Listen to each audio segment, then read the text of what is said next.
Dismantling a system of white supremacy is no easy task, but I like the CU has a plan to encourage uprooting racism.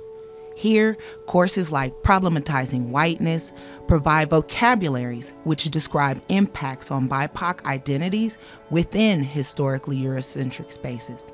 However, like most of America, we struggle with unlearning habits associated with stereotypes, the prevalence of oppression, attributes of anti-racism, and recognizing whiteness. I love what I get to study at CU Denver. But being honest, I feel my Black identity is a little ostracized on campus. There, I'm not significantly reflected within the staff or the student body. The population is less than 7% Black. I feel isolated and a little rejected when I don't see bodies within the environment that look like me. As a Black woman, I feel my right to exist on campus is questioned. I keep a class schedule handy when visiting campus.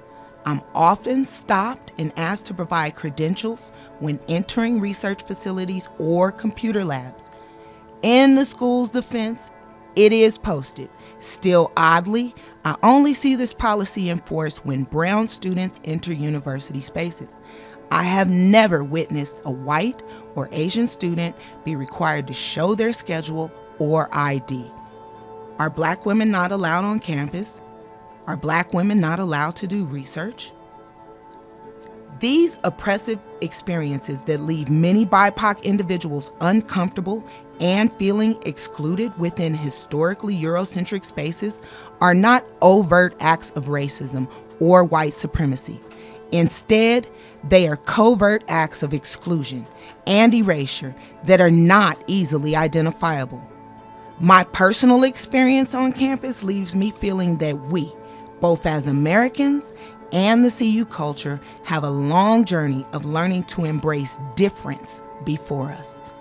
I am concerned about how cultural presumptions limit the ability to communicate and interact. Considering we are all just humans, I think it's time to reflect on how we see each other. CU's mission, purpose, and vision communicate the efforts of developing the ideal campus culture, and they are transparent in defining where the school wants to be. As a succession plan for continual reproduction of the ideal culture, I'm hopeful that the 2030 strategic plan will take CU closer to being a diverse and inclusive environment for all.